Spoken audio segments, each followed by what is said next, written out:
3వ లైను 27. ఇశ్రాయేలు కుమారుల సంఖ్య సముద్రపు ఇసుక వలె ఉండినను. ఎంతమంది శేషం అంటే ఎంత ఆకరా లెక్కల్లో శేషం ఒక మాకు నంబర్ ఉంటుంది.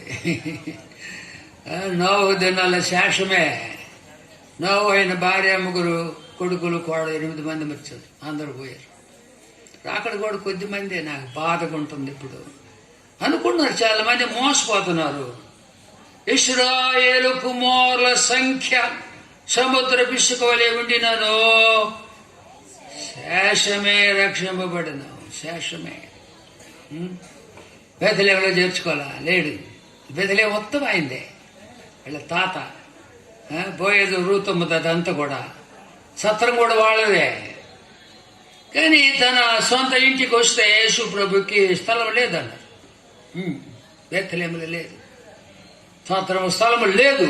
చూసారా మాట, భయంకరమైన మాట. నజరేతులో కూడా లేదు. చర్చిలో వాళ్ళందరూ కూడా ఏం చేశారు చూడండి. లోకాసు వార్త బైబిల్ మనం చూస్తే అర్థమవుతుంది, లేకపోతే అర్థం కాదు. 4వ అధ్యాయము అండి. 4వ అధ్యాయము లోకాసు వార్త 4వ అధ్యాయము 20.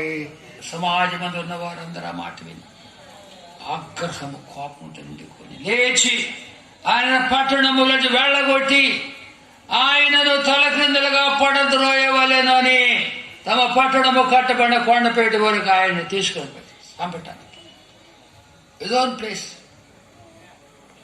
యేసుప్రభు కొండ దగ్గర నిలబడ్డాడట. మహిమ రూపం వచ్చిందంట యేసుప్రభు. పాక్స్ దొరకాలని ఆయన చెప్తాడు. తెలుగులో బాగా ప్రసంగం నేను విన్నాను, ఆయన ప్రసంగం రాజమండ్రిలో ఉన్నప్పుడు. యేసుప్రభు ఆ కొండ మీద నిలబడితే మొత్తం భయపడిపోయాడు. గమ్మునుడు వెళ్ళిపోయాడు. వాళ్ళ మధ్యలో ఉండదు. దేవుడు కదా ఆయన, ఎవరు చంపగలరు? ఆయన ఎవరు ఆయన చెప్పలేదు.